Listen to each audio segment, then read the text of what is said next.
Hello everyone, চলে এলাম একটা সানডেওয়ালা ব্লগ নিয়ে। সানডে সন্ধ্যেবেলা কী করবো ভাবছিলাম। ম্যাডাম বললো চলো বাগুইহাটির বাঙালিয়ানা মেলায় যাই।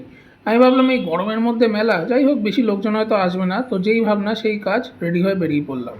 কেষ্টপুর থেকে অটো নিয়ে চলে এলাম ভিআইপি, আবার ভিআইপি থেকে অটো নিয়ে চলে এলাম বাগুইহাটি, যেখানে মেলাটা হচ্ছে। অটো থেকে নেমে সামনের ভিড়টা দেখে বুঝতে পারলাম যে আমার ভাবনা সম্পূর্ণ ভুল। আমার মতন অনেকে ভাবনা চিন্তা করেই মেলা ঘুরতে চলে এসছে। ভিড় ঠেলতে ঠেলতে চলে এলাম বাঙালিয়ানার মেন গেটের সামনে, আর ঢুকেই ভাই সাহ কি ভিড়! প্রত্যেকটা দোকানের সামনে মানুষ গিজগিজ করছে, যেদিকে তাকাই সেদিকেই মানুষ। যাই হোক, এই মেলার একটা ইউনিকনেস আছে, সেটা হচ্ছে প্রত্যেকটা দোকানের নামকরণ হয়েছে পুরনো বাংলা সিনেমার নামে, যেমন নায়ক, অগবধূ সুন্দরী। যাই হোক, আমরা তো কোনো দোকানের সামনে যাওয়ার সাহসটা জোগাড় করতে পারলাম না এত ভিড় দেখে, তাই সোজাই এগিয়ে চললাম, যদি বাই চান্স কোনো দোকান ফাঁকা পাওয়া যায় ঢুকতে পারি। যাই হোক, না পেয়ে সোজা চলে এলাম গাছের জায়গায়, যেখানে প্রচুর রকমের গাছ বিক্রি হচ্ছিল। তো সেগুলোই দাঁড়িয়ে দাঁড়িয়ে দেখছিলাম, আর তারপর সামনে দেখলাম একটা গানের অনুষ্ঠান চলছে, তো ভাবলাম ওখানে গিয়ে একটু গান শুনি।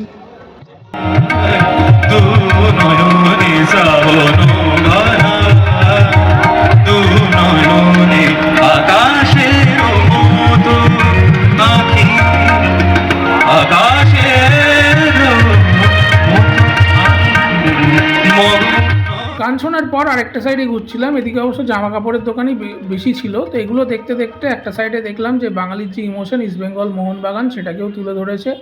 যাই হোক, এদিকে খুব একটা ভিড় ছিল না, আর ম্যাডাম তো দোকান দেখে খালি এদিক ওদিক চলে যাচ্ছিলো, তো দৌড়ে গিয়ে দাঁড় করালাম। তারপর আরও সামনে এগোতে এগোতে দেখলাম যে একটা জায়গায় সেলফি জোন করেছে। তো প্রচুর লোকজন সেলফি জোনে গিয়ে সেলফি তুলছিল, তো আমরাও ভাবলাম চলো আমরাও গিয়ে একটু সেলফি টেলফি তুলে নিই।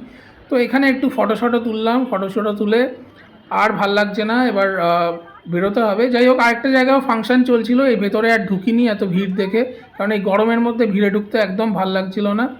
এই সাইডটাও একটা সেলফি জোন, তোমরা দেখতেই পাচ্ছ, এখানেও প্রচুর লোকজন সেলফি তুলছে, তো আমরাও একটু সেলফি তুলে নিয়েছি।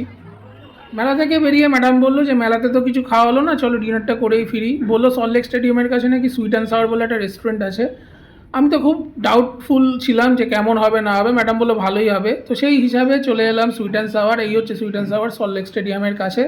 তো খুব একটা বড় রেস্টুরেন্ট না, ছোটোই রেস্টুরেন্ট, আর কয়েকজন লোকজনও ছিল।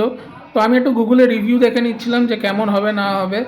যাই হোক, এই দেখতে দেখতে অর্ডারটা ঠিক করে নিলাম, আর অর্ডার দিয়ে দিলাম। সেটা হচ্ছে রেশমি কাবাব, মিক্সড ফ্রাইড রাইস আর চিলি ফিশ। খাবার চলে এসছে, ফার্স্টে আমাদের স্টার্টারটা দিয়ে দিল, সেটা হচ্ছে রেশমি কাবাব। দেখে তো বেশ ভালোই লাগছে, এবার খেলে বুঝতে পারবো। খেয়ে স্বীকার করছি অবশ্যই ভালো ছিল, আর ম্যাডাম এদিকে মনে মনে বলছে দেখেছো তোমাকে ভালো জায়গায় এনেছি। আমিও স্বীকার করলাম হ্যাঁ অবশ্যই ভালো জায়গাতেই এনেছো। তবে এটা তো শুধু ট্রেলার ছিল, ফ্রাইড রাইসটা খেয়ে আমি তো জাস্ট অবাক। এখানে চিকেন প্রন ভরপুর ছিল, আর সঙ্গে ছিল চিলি ফিশ, যেটাও খুব ভালো ছিল। ফিশগুলো বেশ সফট ছিল, আর বেশ সাইজেও বড় ছিল। যাই হোক, স্বীকার করতেই হবে সুইট অ্যান্ড সাওয়ার ছোটো রেস্টুরেন্ট হলেও কী হবে, বেশ ভালো রেস্টুরেন্ট। আর রুবাইয়ার থেকেও শুনলাম এটা নাকি সল্টলেকের অনেক পুরনো রেস্টুরেন্ট, আর খাওয়ার কোয়ালিটি বেশ মেনটেন করেছে।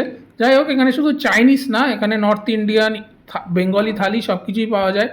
আমি তো আবার আসবো, আর তোমরাও একবার এসে ট্রাই করতে পারো। আমি চিরাগকে ভালো জায়গাতেই নিয়ে এসেছি। ওর ডাউট ছিল বিকজ আগে কখনো আসেনি, বাট আমি যেহেতু এখানে আগে খেয়েছি আমি জানি এখানে ভালোই করে।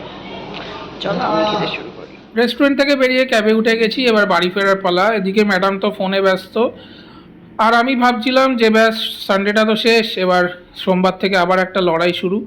যাই হোক, এই বলে আজকের ভিডিওটা এখানেই শেষ হচ্ছে। আবার দেখা হবে আরেকটা ব্লগে। টাটা, সবাই ভালো থেকো।